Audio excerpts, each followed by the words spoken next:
Bien, vamos a continuar en el punto 3.2 de este tema 5 de fisiológica. Nos habíamos quedado en las vías de procesamiento de las emociones. Ledoux propone dos vías, ya que la información sobre los estímulos visuales entra en el sistema visual y a través de los nervios ópticos, que tras decusar en el quiasma óptico, se denominan tractos ópticos. Llega a los núcleos geniculados laterales en la región del tálamo.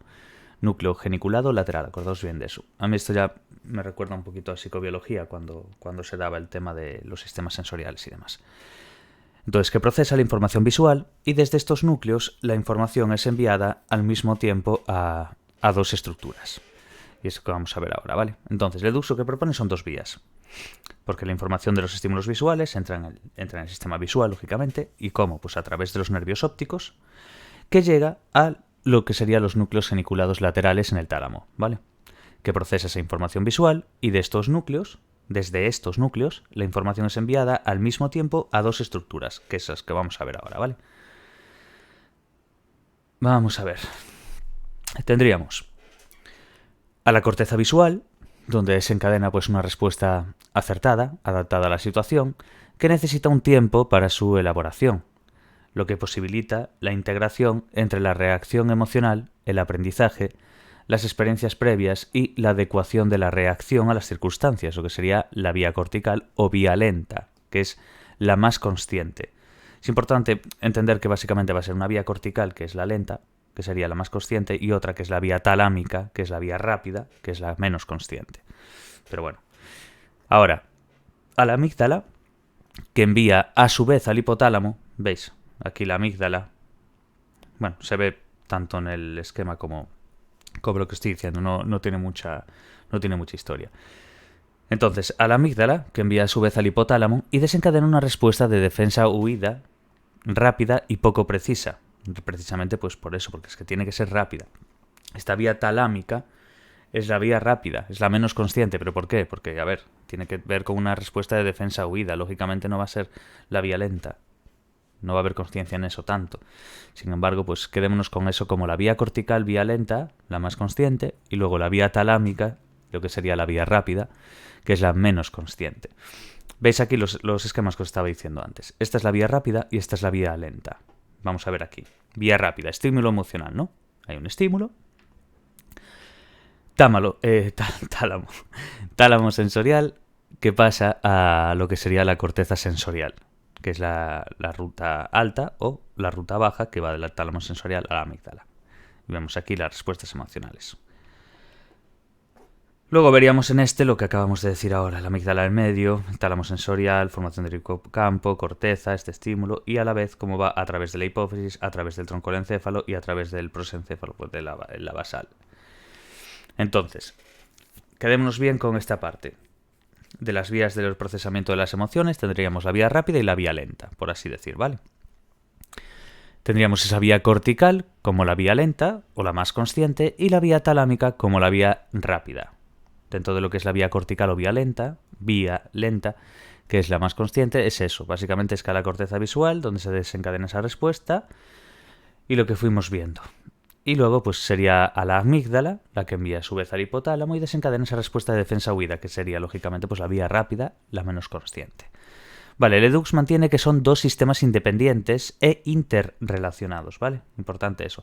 Bueno, y vemos aquí en la figura 23 una representación gráfica de las dos vías propuestas por Ledoux, ¿vale?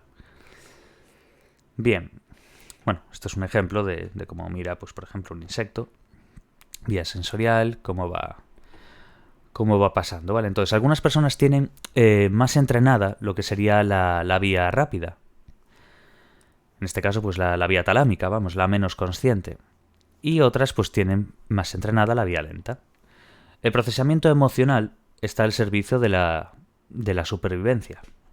Entonces, Ledoux señala que el hecho de que la amígdala sea necesaria para la detección y la respuesta a los estímulos amenazantes, como acabamos de ver aquí, ¿no veis? Amígdala, defensa, huida, rápida, vía talámica, vía rápida, menos consciente, es a lo que se refiere.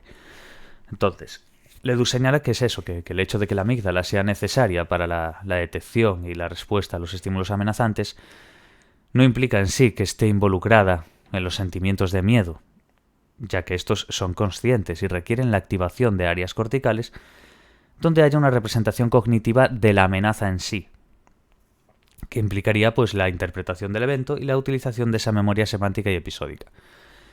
Considera más bien que el circuito de la amígdala está involucrada en el disparo de una respuesta defensiva, pero para experimentar ese sentimiento de miedo hace falta una interpretación consciente, que tiene que ver con los mecanismos de introspección, lo que sería el desarrollo del lenguaje y la influencia cultural. Entonces, la información proveniente de los sentidos, excepto la olfatoria, llega al tálamo. Esto también es de psicobiología, lo mítico, quitando la olfatoria. Llega al tálamo de las siguientes formas, ¿vale? Entonces, haríamos así.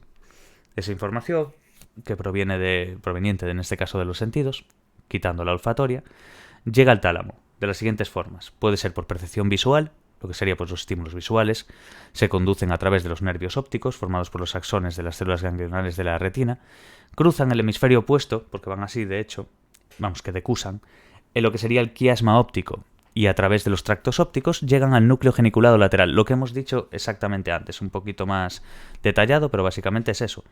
El estímulo visual va a través de lo que serían los nervios ópticos, que tienen los axones de las células ganglionales de la retina. ¿Y qué hace? Pues que cruza el hemisferio opuesto, que decusan. Entonces, en el quiasma óptico, decusan en el quiasma óptico, quiero decir, y a través de los tractos ópticos llegan a lo que sería el núcleo geniculado lateral del tálamo. Entonces, desde aquí, desde este núcleo geniculado lateral del tálamo, envía proyecciones, lo que se llama radiaciones ópticas, a lo que sería la corteza visual primaria, lo que es la corteza estriada, que está en el lóbulo occipital. Hasta el máximo nivel, en este caso es la corteza. Y en este caso pues es la corteza visual primaria, lo que es la corteza estriada. Para que nos entendamos, ¿veis aquí? Retina, nervio óptico, llega al núcleo geniculado lateral y del núcleo geniculado lateral a través de lo que serían unas radiaciones ópticas, que básicamente son proyecciones, iría a la corteza visual primaria, también lo que sería la corteza estriada, que está en este caso pues en el lóbulo occipital, como bien apreciáis. Vale, eso sería la percepción visual. Luego, nos iríamos a la auditiva, entre los sentidos, porque ya veis, estamos dando todos menos el olfatorio. Ya entenderéis por qué, pero bueno, los que hayan dado psicobiología ya saben un poquillo por qué. Percepción auditiva. Los estímulos auditivos se transmiten por los nervios auditivos y alcanzan varias regiones del bulbo raquídeo. De aquí, a través del colículo inferior, en el mesencéfalo, llegan al núcleo geniculado medial. Quedaos muy bien con esto. Una cosa es el núcleo geniculado lateral del tálamo, que ahí es cuando hablamos de lo que serían la visión. Sin embargo, en la auditiva hablamos del núcleo geniculado medial del tálamo. Una cosa es lateral y otra es medial. Y aquí pasa la corteza auditiva primaria. Lo mismo que aquí, que es corteza visual primaria, pues aquí es corteza auditiva primaria, en el lóbulo temporal, ya que la otra es en el occipital. Entonces entendamos bien esto y no tiene mayor historia, simplemente saber un poco el orden, aparte es como jerárquico, entonces se entiende bastante bien. Los estímulos auditivos los estímulos auditivos se transmiten por los nervios auditivos. Lo mismo que atrás era por los nervios ópticos, pues aquí es nervios auditivos. Y alcanzan varias regiones de lo que sería el bulbo raquídeo, y de aquí pasa a lo que sería el colículo inferior. Eso está en el mesencéfalo, ¿lo veis aquí? Esto es el colículo inferior. ¿Y esto llega a qué? Pues al núcleo geniculado de medial, acordaos de lo de medial, del tálamo. Y de aquí pues ya va a la corteza. En este caso, la corteza auditiva primaria, que está en el lóbulo temporal, a diferencia de la corteza visual primaria que estaba en el occipital. Vale, ahora gustativa, nos falta el gusto, además del, somatosensorial también. Gustativa es conducida al sistema nervioso central a través de los nervios craneales, desde los receptores de las papilas gustativas hasta el núcleo del tracto solitario en el bulbo raquídeo. Estas fibras ascienden ipsilateralmente hasta el núcleo medial ventral posterior del tálamo. Núcleo medial ventral posterior del tálamo. Y desde aquí se dirigen a la ínsula y a la corteza orbitofrontal. ¿Vale? Que acordarse un poquillo de esto, ya sé que es un poco así, no coñazo, es interesante, lo que pasa es que A lo mejor el que nunca haya dado psicobiología ve esto y está diciendo, pero ¿qué cojones es esto de ipsilateral? ¿Qué es esto de que decusan? ¿Qué es esto de las radiaciones? No sé qué. Pero bueno. Y también que, claro, si no habéis dado cierta anatomía que se da en psicobiología, pues es un poco lioso. Pero bueno, yo creo que se entiende bien. Simplemente aquí no se pregunta de la misma forma que en psicobiología. Hay que saberse esto, lógicamente, pero sabeos el orden. Es así. Pues entra por la retina, nervio óptico, núcleo geniculado lateral, corteza visual primaria. Luego, auditiva, haces lo mismo, pero en vez de nervio óptico, ya te quedas directamente con nervio auditivo. Esto, del bulbo raquídeo después a través del colículo inferior, núcleo geniculado medial del tálamo, a diferencia del otro, que en este caso era núcleo geniculado lateral, pues este es el medial. Se trata un poco de eso. Una vez te aprendas uno, el otro lo vas modificando con los mismos datos que el primero. Si te aprendes el visual, simplemente después vas cambiando palabras, porque realmente es casi lo mismo. Todo acaba en la corteza en este caso. Y lógicamente, pues el de la percepción visual va a ser corteza visual primaria. Pues en la de la auditiva, corteza auditiva primaria, diferentes lóbulos. Luego, percepción gustativa, vemos cómo después estas fibras ascienden bilateralmente hasta el núcleo medial ventral posterior del tálamo. Y después ya va a la ínsula y a lo que sería la corteza orbitofrontal. Y luego, por último, tenemos la percepción somatosensorial. Los receptores somatosensoriales envían información a través de los mecanorreceptores. Importante. El dolor, a través de los nociceptores, quedaos con eso que es lo del dolor. Los cambios de T, a través de los termorreceptores, temperaturas y demás. La posición y el movimiento a través de los propioceptores. Todo ello a través de los axones aferentes que alcanzan la médula espinal, raíces dorsales de los nervios periféricos, y ascienden hasta la región ventral posterolateral del tálamo a través del tracto del lemnisco medial. Los receptores somatosensoriales de la cara llegan al tronco del encéfalo a través del nervio trigémino, de aquí, y desde allí hasta la región ventral posteromedial del tálamo. Desde estas dos regiones talámicas envían proyecciones a la corteza somatosensorial primaria, en la parte anterior del lóbulo parietal. ¿Vale? Pues bueno, es saberse un poquillo esto, recordar bien lo de percepción visual, auditiva, gustativa y somatosensorial. Y luego pues la línea jerárquica que sigue para mandar básicamente la información, ese procesamiento de emociones y demás. ¿Vale? Ahora, la hipótesis del marcador somático.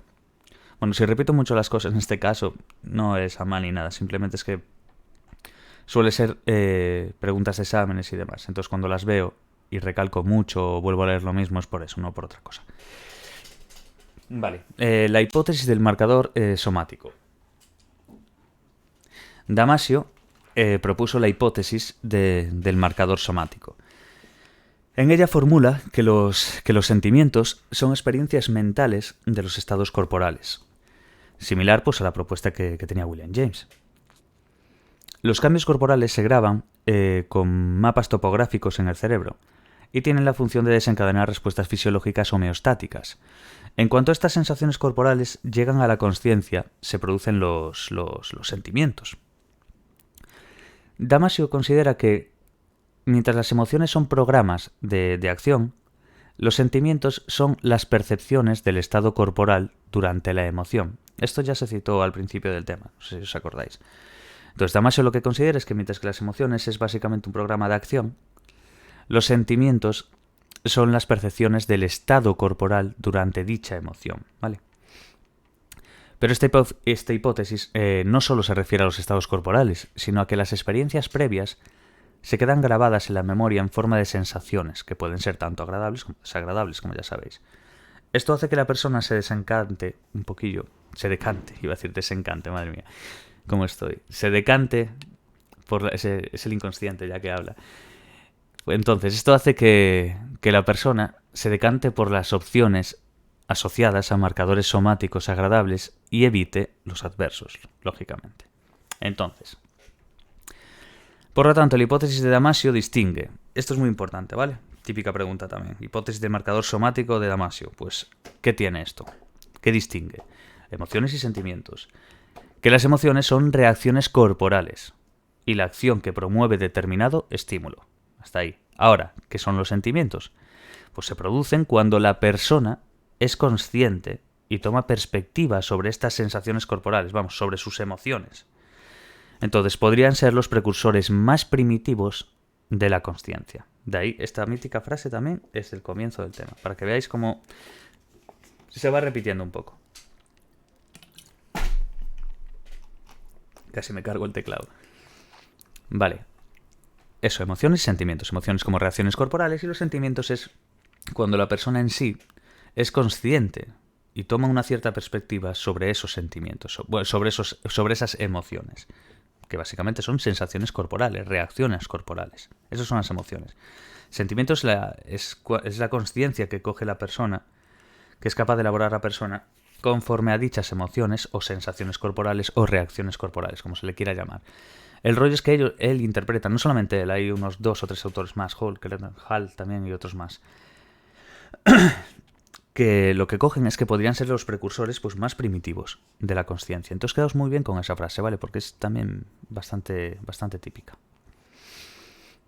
Ahora, los marcadores somáticos son las respuestas anticipadas, que posee un componente heredado y otro aprendido, como consecuencia pues, de las decisiones o de los sentimientos previos, que proporciona la información para responder rápidamente a una situación y anticipar consecuencias positivas o negativas. Entonces, las señales fisiológicas, como pueden ser cambios vegetativos, musculares, neuroendocrinos, pueden ser percibidas de forma inconsciente, pero influir en la toma de decisiones, aunque la persona no pueda expresarlo, ¿vale? Procesos psicológicos que intervienen en la toma de decisiones. Bueno, ya nos va quedando poquito, ¿eh? Mira, si no recuerdo mal, 3, 4... Es que yo ahora viendo esto ya veo que no queda mucho. Sí, mirar. En la 121 acabaríamos. Vamos bien. Vamos bien, vamos bien. Vale, procesos psicológicos que intervienen en la toma de decisiones. Shansky y Lips, en 2013, revisaron datos experimentales tomados de experimentos con animales que apoyan que los cambios neuroendocrinos y vegetativos alteran la toma de decisión. La evidencia experimental sobre los efectos del estrés pone de manifiesto que éste interfiere en los procesos cognitivos por la perturbación en la actividad de la CPF, actuando sobre la memoria de trabajo. El mecanismo propuesto es el siguiente. Ante una situación estresante, el eje hipotalámico hipofisario adrenal, el HHA, ya lo conocéis, hace que el área tegmental ventral y el locus coeruleus envíen un exceso de catecolaminas, que básicamente es dopamina y noradrenalina, a lo que sería la CPF. La deficiencia o el exceso de catecolaminas interfiere en el buen funcionamiento de la CPF. Un exceso en la liberación de glucocorticoides también afecta a la actividad normal de dicha CPF. Mitsushima y colaboradores en 2003 demostraron que el nivel de estrógenos influye ante estímulos estresantes en el normal funcionamiento de la CPF a través de la señalización de la dopamina. En esta figura veis aquí, en la 25, hay una relación de los niveles de estrógenos con la función de la CPF, como podéis apreciar. Veis aquí la señal de la D1, función de la CPF, sin estrés, y aquí inducción del incremento de la D1, de la señal, ¿vale? De pobre a óptimo. Vale, básicamente la figura se refleja que ante una situación de no estrés, veis aquí sin estrés, el grupo de hembras con niveles bajos y altos de estrógenos presenta los mismos niveles de ejecución. Pero en situaciones, ¿qué es lo que pasa cuando hay una situación estresante? Pues las que tienen un elevado nivel de estrógeno se sitúan en un extremo final de la U invertida. ¿Veis aquí? Donde la ejecución de la CPF pues es inferior. El estrógeno podría amplificar la respuesta al estrés incrementando los niveles basales de señalización del receptor D1 de dopamina. Su carencia o exceso interferirían en lo que sería el funcionamiento de la CPF. ¿Se entiende bien? Ante situaciones estresantes, el eje hipotalámico hipofisario adrenal estimula la liberación de dopamina, que llega en exceso a la CPF, y cuando se une al D1, bueno, ya sabéis, D1 de dopamina, básicamente, provoca una cascada de señalización que interfiere en la memoria de trabajo. Entonces, ¿qué es lo que pasa? Pues que cuando hay estrés, una situación estresante, este eje hipotalámico hipofisario adrenal estimula la dopamina. Y esto llega en exceso, ¿a qué? A la CPF.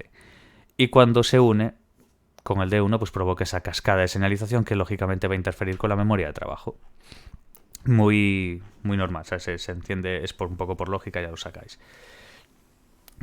Muhanti y Sussman, en 2013, mostraron que las regiones subcorticales implicadas en la valoración de los estados emocionales, amígdala, sustancia negra, pueden facilitar procesos atencionales endógenos, que a su vez dependen de la activación de regiones frontoparietales, para dirigir esta atención hacia los estímulos relevantes en un momento motivacional concreto. Esta red facilita la detección rápida de la información emocionalmente significativa. Aui y colaboradores utilizaron técnicas para detectar movimientos oculares y resonancia magnética funcional para explorar la evitación visual de arañas en personas fóbicas, que constataron pues un incremento en la activación de la amígdala y el núcleo estriado dorsal, que precedía el aumento de la evitación visual, en este caso en personas con dicha patología.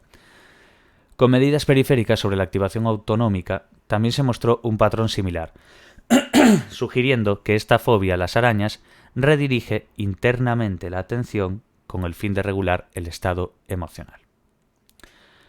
Podemos decir que el factor emocional, tanto consciente como inconsciente, constituye un elemento esencial e imprescindible en el proceso de toma de decisiones, y que la CPF pues, es fundamental en este proceso, como ya sabemos.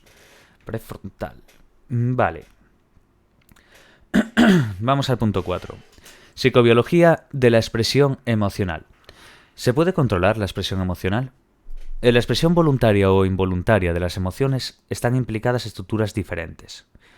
Tendríamos la parálisis facial intencional, que básicamente pues ya os lo dice la propia palabra. Parálisis facial intencional.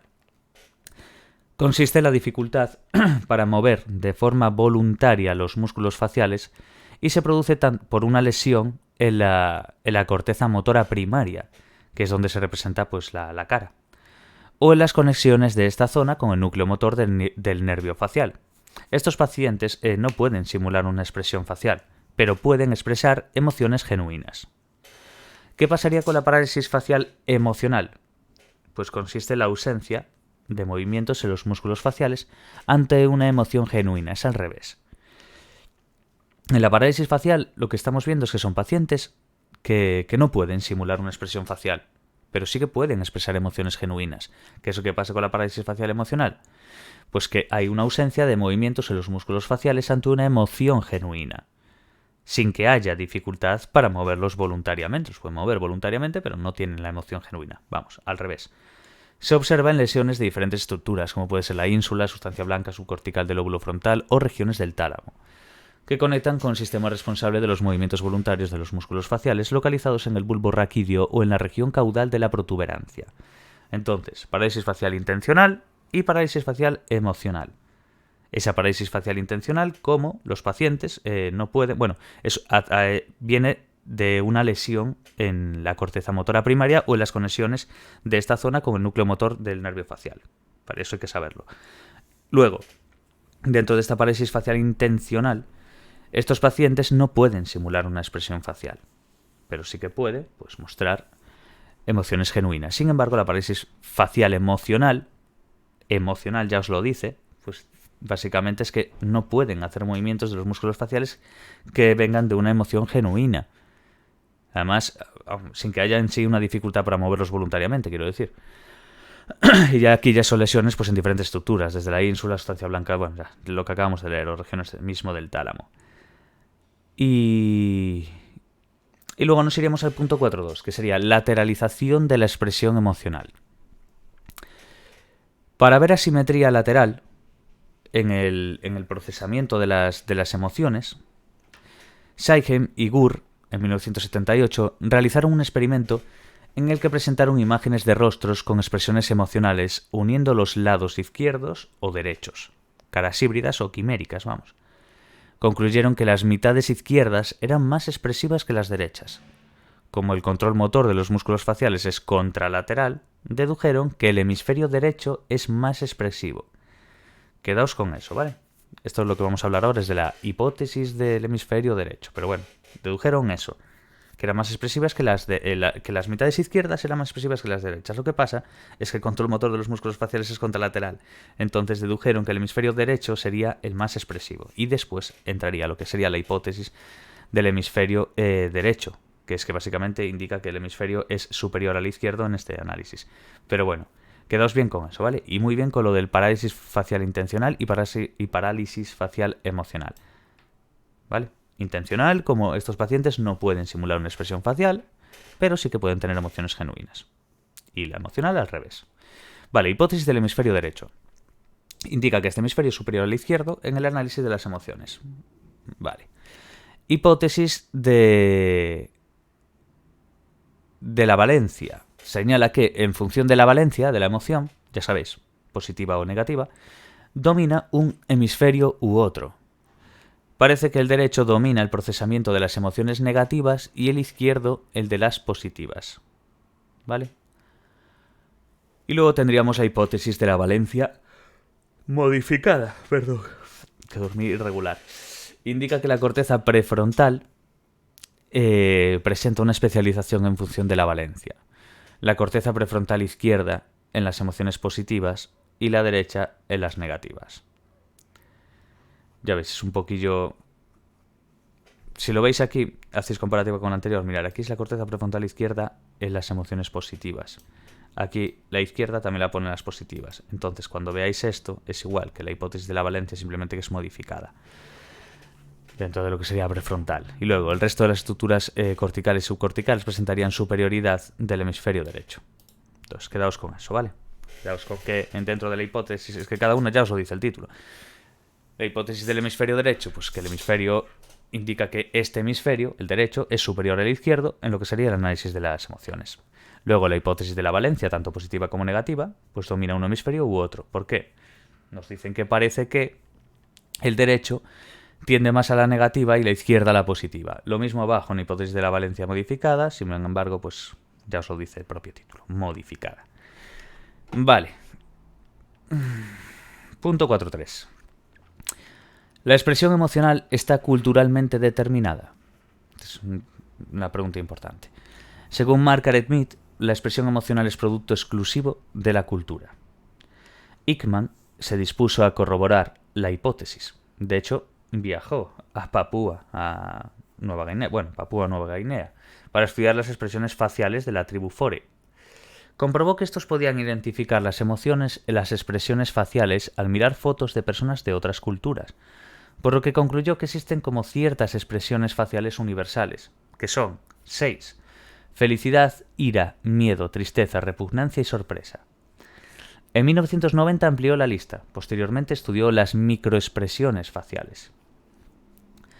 Microexpresiones faciales son movimientos involuntarios de los músculos de la cara, de muy corta duración, que se producen en momentos significativos que provocan ansiedad. Son automáticos y duran entre 1 a 25 a 1 entre 15 milésimas de segundo.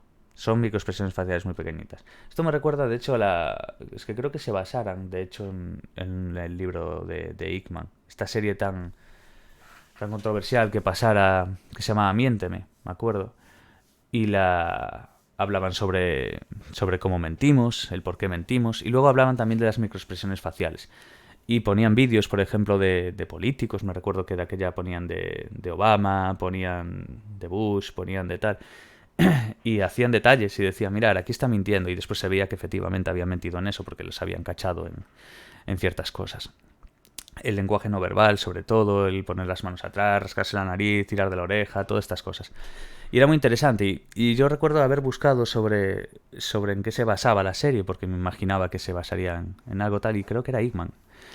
Así que bueno, así como detalle. Vale, en los últimos años Ekman, en 2014, trabaja sobre la idea de que las emociones se pueden aprender, entrenando la capacidad como objeto de desarrollar la comprensión y la empatía entre los seres humanos.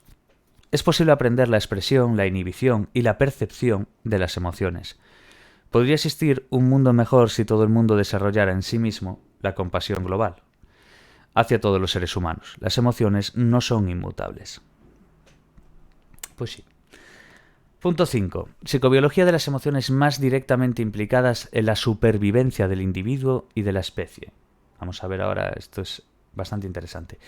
James y Lange, en 1884, abogaban por la especificidad del patrón de activación autonómica de cada emoción.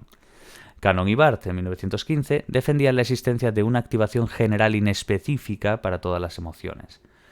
A continuación se consideran todas las emociones como positivas, ya que son informativas, necesarias y adaptativas. Lo adecuado o no adecuado es el manejo de las mismas y las actuaciones a las que dan lugar. Poseen valor comunicativo. Vamos a ir viendo. Miedo, lógicamente, pues tiene que estar implicada la supervivencia del individuo y de la especie. Levy, en el 2001, describe el miedo como una señal que indica una desproporción entre una amenaza percibida y los recursos con los que se cuenta para resolverla. El miedo lleva asociado una tendencia a la acción.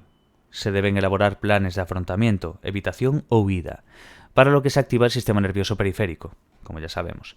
Aumenta los niveles de adrenalina, se focaliza la atención, se produce un aumento de la capacidad visual, incremento de los latidos cardíacos, aumento de respiración, evacuación de la vejiga e intestino. ¿Para qué? Pues para que el organismo ponga todo su recurso en dicho afrontamiento de peligro. Y una elevación del umbral del dolor, para que éste no paralice la acción. Se liberan hormonas del estrés y se reflejan las expresiones. Se ha constatado que las personas que tienen una lesión en la amígdala, o padecen, la enfermedad de Urban-Witch, que es una calcificación de la amígdala, no sienten miedo. Otras estructuras contribuyen de manera relevante a la emoción del miedo, como pueden ser, quedaos bien con la amígdala, básicamente, ¿vale? Y se pudo ver también, no solamente en alguien que tuviera una lesión en la amígdala, sino el que tuviese la enfermedad del Urbach-Witt, que es básicamente pues una calcificación de la amígdala. Entonces, ¿qué es lo que pasa? Que a través de eso, tanto desde la lesión como de esta enfermedad, se constata pues que no se siente miedo, que esas personas no tienen miedo. Entonces sabemos que la amígdala está relacionada con eso, lógicamente. ¿Qué es lo que pasa? Que no solamente está la amígdala. Hay otras estructuras que contribuyen de manera relevante a la emoción del miedo. Una es la ínsula bilateral, que integra la información cognitiva, las sensaciones fisiológicas y las predicciones sobre lo que podría ocurrir, así como la información de los órganos, de los sentidos y las emociones que provienen de la amígdala. Corteza cingulada anterior dorsal. Es fundamental en el aprendizaje del miedo y la conducta de evitación, así como la experiencia subjetiva de la ansiedad. Y por último, la corteza prefrontal dorsolateral. Quedaos con la cingulada anterior dorsal y con la prefrontal dorsolateral. Y luego tendríamos la ínsula bilateral y la amígdala como tal. Entonces, la corteza prefrontal dorsolateral tiene una función de integración y autorregulación de las informaciones emocionales, racionales y de los recuerdos. Da respuesta a las primeras informaciones procesadas en la ínsula. Vale, punto 5.2. Enfado. Consiste en la reacción emocional ante la frustración. Es una tendencia biológica que facilita la defensa, ataques, intrusos. Levy, en el 2001, lo describe de la siguiente manera. Cuando alguien desea algo con intensidad y se esfuerza en conseguirlo, ante un obstáculo sufre una sobrecarga psicológica, física y energética, que es lo que denominamos el enfado. Cuando el enfado está sobreactivado, la respuesta se descontrola, lo que impide la autorregulación de la misma. La tendencia hacia la acción del enfado conlleva alteraciones en la respiración, cambios vasculares, alteración en el tono de la voz, cambios musculares y faciales. La respuesta es consecuencia de la compleja interacción entre procesos fisiológicos y cognitivos. En lesiones y neuroimagen funcional se ha estudiado que se activa la corteza orbitofrontal, luego la CPF-VM, la amígdala y el hipocampo. Se refiere a corteza prefrontal ventromedial, simplemente os la digo así para que no suelte tanta chapa. Cocarro, me gusta, y colaboradores 2016 estudiaron con resonancia magnética a 168 sujetos. 57 con desorden psiquiátrico, donde aparecían episodios violentos, 53 sanos, y el resto personas con diversos trastornos psiquiátricos. Los sujetos de episodios explosivos, violentos, tenían menor cantidad de materia gris en la corteza prefrontal, la corteza cingulada anterior y en estructuras subcorticales, relacionadas con el procesamiento emocional, amígdala, ínsula y uncus. La cantidad de materia gris correlacionaba inversamente con los niveles de agresividad. Al haber un número reducido de neuronas, también hay una falta de capacidad inhibitoria de estos comportamientos. Entonces veis cómo los que tienen menor cantidad de materia gris, tanto la corteza prefrontal como la cingulada anterior, como los subcorticales y demás, pues tienen este problema, que es la falta de capacidad inhibitoria de dichos comportamientos, ¿vale? El entorno social, quedaos bien con eso, materia gris, ya está. Hay poca, y a raíz de que hay poca, pues hay menos neuronas, y por ende hay una capacidad inhibitoria. Joder, cómo estoy. Vale. Asco. Ay. Se dirige a objetos, también personas, dañinos u ofensivos. La tendencia a la acción es expulsar lo que daña, a través pues de arcadas o vómitos, pero también incluye otros procesos, como pueden ser pensamientos y valores. Con intención de eliminar casi inconscientemente lo que daña. El asco provoca náuseas y alteraciones en la frecuencia cardíaca, incremento de la conductancia de la piel, es decir, una respuesta de estrés. Las estructuras implicadas son la corteza de la ínsula, los núcleos basales, los ganglios basales, la corteza prefrontal y la amígdala, la corteza frontal y la corteza temporal anterior derecha. Quedaos con eso, ¿vale? Asco, dirigida tanto a objetos dañinos u ofensivos, como también a personas y demás, ¿vale? Luego tendríamos el amor. Bueno, voy a dar un sorbito de agua que me estoy quedando ya seco.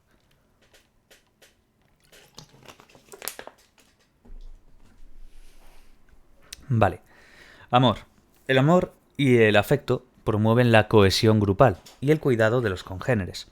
Activa una respuesta de relajación. Incrementa el apoyo social y la sensación de bienestar. Y protege y lleva a proteger a los demás. Informa de la interdependencia del ser humano. Y es un cimiento principal en la construcción social. También se entiende el amor como sentimiento de conexión universal o como amor místico. Podemos distinguir el amor romántico, que es lo que vamos a ver ahora en este cuadro. El amor romántico, la atracción sexual y el apego, que es el cuidado de la progenie o de otros miembros. Entonces, el amor romántico, ¿qué es el amor romántico como tal? Promueve el apareamiento y la reproducción. Activa estructuras corticales y subcorticales integradas en lo que serían los sistemas de refuerzos, que se expresan, pues como ya sabemos, con altos niveles de receptores de oxitocina y vasopresina. Desactiva regiones asociadas con emociones de valencia negativa y juicio social. Vamos, que estás básicamente drogado, por así decir, ya que te está desactivando además lo que tú vas a entender como puede ser negativo. Por eso también cuando empiezas una relación y demás, solamente ves lo bueno de esa persona muchas veces. Y luego cuando va pasando el tiempo, pues vas viendo los detallitos que vamos teniendo todos realmente, que serían esas valencias negativas y esos juicios sociales que vamos haciendo. Pero precisamente es eso, el amor romántico nos desactiva esas regiones asociadas. Vamos, que te da tonta, hablando en plata. Pero bueno, está bien. Activación del núcleo caudado, el área tegmental ventral, la ínsula medial, el núcleo cinculado anterior y el hipocampo. Y hay un incremento en los niveles de dopamina y noradrenalina. Atracción sexual. Promueve el apareamiento y la reproducción. Activación del hipotálamo y de la corteza cingulada anterior y otras regiones subcorticales. Y hay una desactivación de la corteza frontal. Y por último tendríamos lo que sería el apego, que es el cuidado de la progenie y de otros miembros. Activa estructuras corticales y subcorticales, integradas en lo que sería el sistema de refuerzo, que expresan altos niveles de receptores de oxitocina y vasopresina. Lo mismo que aquí, ¿veis? Es exactamente este punto. Desactiva regiones asociadas con emociones de valencia negativa y juicio social. Exactamente lo mismo que aquí también. Y ahora, aumento de la actividad de la corteza insular medial, el cíngulo anterior, hipocampo, núcleo striado y núcleo accumbens. Y el incremento de oxitocina y vasopresina, cosa que ya se dijo realmente ahí abajo, ahí arriba. Vale, esto un poco creo que ya lo sabemos todos. Empatía. Consiste pues en la capacidad de compartir, comprender y responder con cuidado a los estados afectivos de otros. Erskine, Morsums y Troutman, en 2012, sostienen que el contacto humano es la piedra angular de las relaciones y la empatía es una de las formas más eficaces para establecerlo y mantenerlo.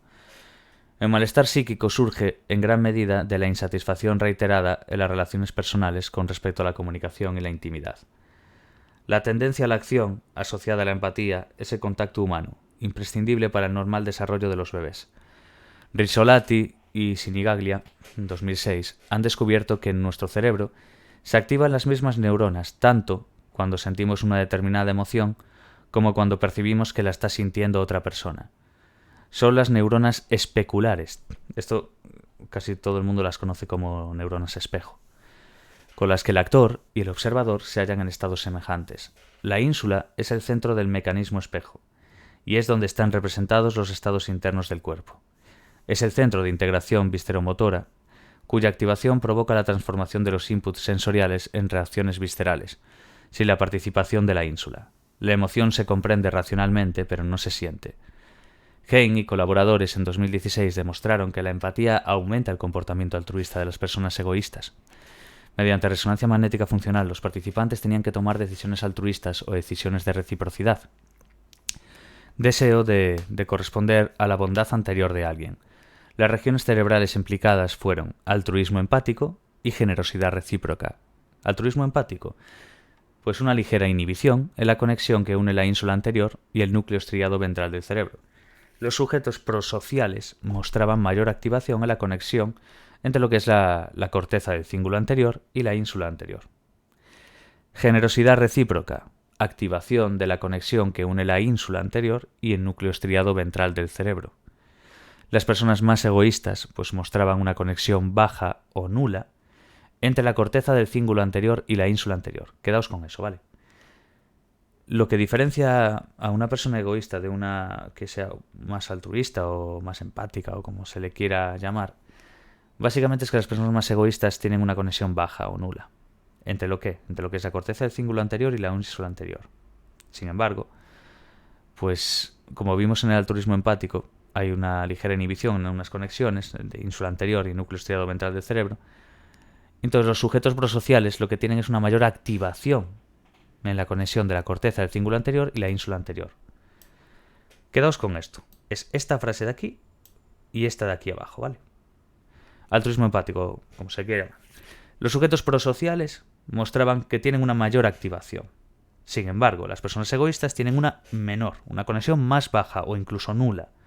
¿De qué? De la corteza, el cíngulo anterior y la ínsula anterior. Todo anterior. Corteza, cíngulo anterior, ínsula anterior. Pues se saca bien. Una desconexión baja o nula, lógicamente pues esa va a ser la de las personas egoístas. Y por ende los prosociales, por así decir, tienen una mayor activación en esa conexión, ¿vale? Está bien. Vale. Alegría, por último. La alegría intensifica el vínculo entre las personas. Se relaciona con la necesidad de expansión, de relación y de exploración de nuevas experiencias. Se acompaña de aumento en los niveles de dopamina y una activación de los circuitos de recompensa. Subjetivamente se manifiesta sensación de ser capaz, necesidad de expandirse, necesidad de conocer y necesidad de vincularse a otros. Las personas que se describen a sí mismas como felices pues tienen más cantidad de materia gris en el precúneo, que es la precuña o lo que es la zona media de la corteza parietal superior. Bueno, lo veis aquí. Esto. ¿Vale? Estas personas sienten la tristeza con menor intensidad y manifiestan una sensación subjetiva de que la vida tiene un sentido profundo para ellas. Quedaos con eso, ¿vale? Está todo en el cerebro, macho. Todo es química y conexiones y que tiene más o menos y eso es lo que hace variar entre las emociones y entre todo, tío. Qué locura. Además después lo social, cultural, etcétera, pero es increíble que todo esté ahí, tío. Pero bueno, por eso hay gente que de serie, por así decir, tiene una tendencia a estar más alegre y otros que son más melancólicos o que tienen una tristeza, independientemente ya de lo epigenético y demás. Simplemente desde un punto de vista fisiológico, de lo que es capaz de tu cerebro de hacer, de sus conexiones y de su intensidad y demás, eso es lo que va a modificar básicamente tu vida. Es increíble. Pero bueno, choque hay. Vale, punto 6. Propuestas teóricas integradoras actuales, que es lo que tenemos ahora, básicamente. Una teoría neurofuncional e integradora de las emociones humanas. Kolsch y colaboradores, en el 2015, han propuesto la teoría del cuarteto de las emociones humanas. Qué bien suena. Integra la psicología, la neurobiología, la sociología y la antropología. Y la psicolingüística. Proponen 4 tipos de emociones que se originan en 4 regiones. Tenemos el tronco del encéfalo, el diencéfalo, el hipocampo y la corteza orbitofrontal. Quedaos con eso a fuego, ¿vale? 4 tipos de emociones que se originan en 4 regiones. Tronco cerebral, diencéfalo, hipocampo y corteza orbitofrontal.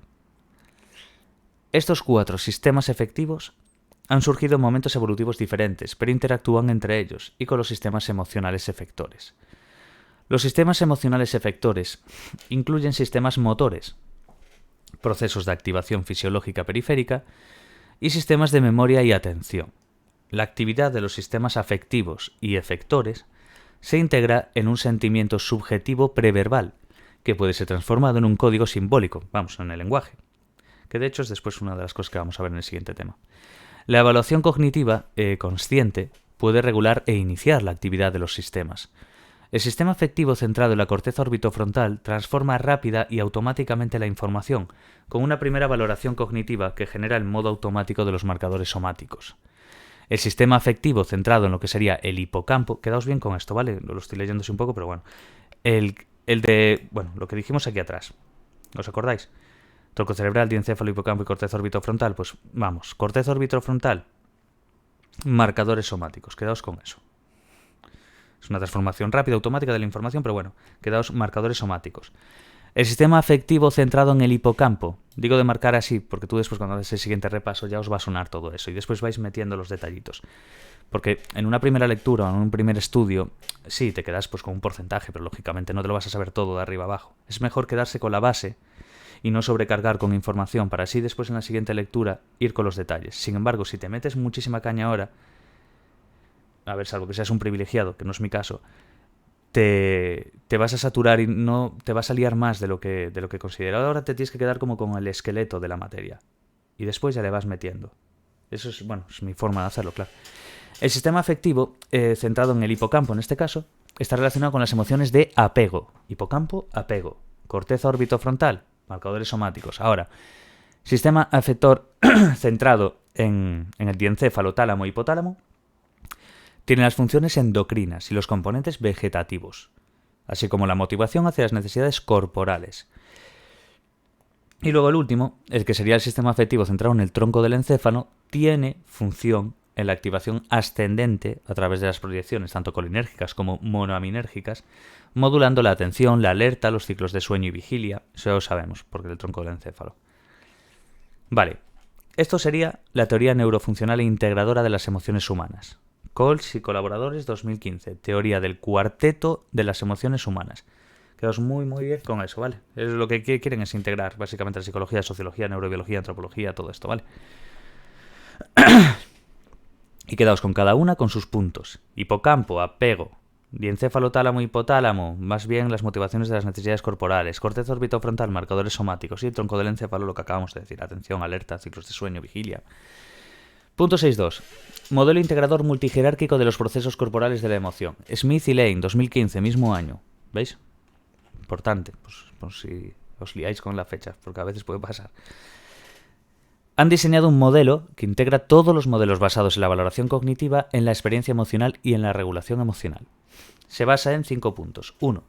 La experiencia emocional incluye sistemas perceptuales y reguladores.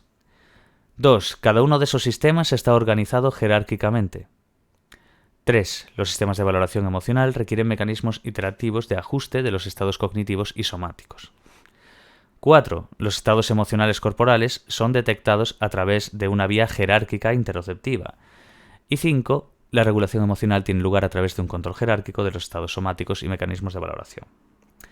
La percepción de las emociones implica un proceso interoceptivo somatosensorial, por el que los estados corporales, quedaos bien con eso, ¿vale? Interoceptivo somatosensorial, porque los estados corporales son detectados y asignados a un significado emocional. La regulación de la emoción es un sistema de control jerárquico, modula reacciones autonómicas, mecanismos de valoración, la atención, los contenidos de la memoria de trabajo y la selección de acciones. Este modelo se inscribe en las teorías corporales de la emoción, que contrastan con las cognitivas. Aunque no niegan el componente cognitivo de la emoción, pensamientos, juicios, pero proponen que emociones y pensamientos van por diferentes circuitos, aunque la cognición es necesaria para los procesos emocionales complejos. Afirman que hay un proceso jerárquico de valoración retroalimentativo. Las representaciones sensoriales o conceptuales se inician a través de la percepción o de la imaginación, el recuerdo. Cuando los mecanismos de valoración han detectado el contenido emocionante del estímulo, se dispara el feedback, que reajusta el estado corporal y la forma de procesamiento cognitivo, del que existen dos niveles. Tenemos el nivel bajo y el nivel alto. Nivel bajo, las valoraciones de la relevancia del estímulo disparan rápidamente una reacción corporal y cambios atencionales a través de la amígdala que modula sobre el hipotálamo, bulbo raquídeo y cortezas sensoriales. Luego tendríamos el nivel alto, que son las valoraciones se efectúan a través de procesos frontales y requieren más tiempo. Vemos como básicamente en el nivel bajo las valoraciones de relevancia de estímulos se disparan rápidamente hacia esa reacción corporal y demás, y en el nivel alto las valoraciones se efectúan a través de procesos frontales que requieren más tiempo.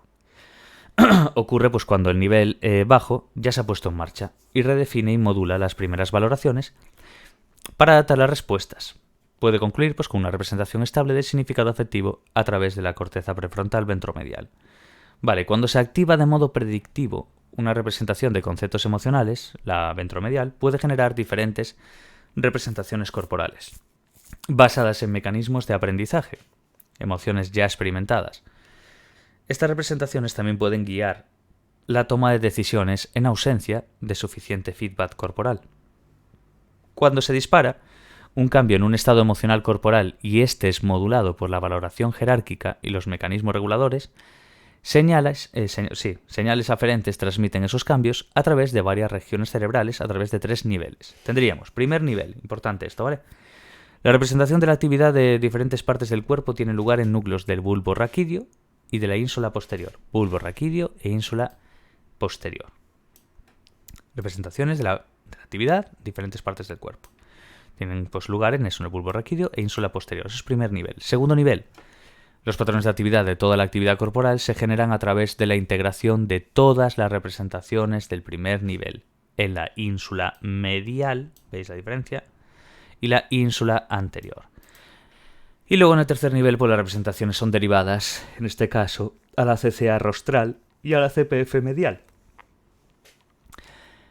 Y a la corteza temporal lateral anterior a través de la integración de múltiples procesos de segundo nivel. Por último, nos dicen que la representación de cada nivel puede activarse de forma inconsciente o consciente, dependiendo de si los procesos atencionales, tanto frontales o parietales, y los mecanismos asociados a la memoria de trabajo interpretan esas representaciones como relevantes. En todos los niveles hay mecanismos autorreguladores, pero es en el último donde se produce el control voluntario y consciente y se utiliza la información para adoptar estrategias reguladoras de las respuestas. Mientras que cada patrón corporal puede asociarse a una categoría de emociones, puede haber más de un patrón corporal en cada categoría conceptual de las emociones. Las expectativas pueden modular de modo descendente qué tipo de representaciones de tercer nivel son seleccionadas e influir en cómo cada individuo interpreta la significación emocional de las sensaciones corporales, lógicamente. Vale, pues ya acabamos el tema. El siguiente tema ya sería la comunicación humana, que ya daremos en unos días lo grabamos también, ¿vale? Bueno, lo dejamos por aquí y hasta el próximo vídeo y mucho ánimo, que ya va quedando cada vez menos, pero bueno, aún hay tiempo, no hay que agobiarse. Bueno, lo dejamos por aquí. Hasta la próxima. Chao, chao.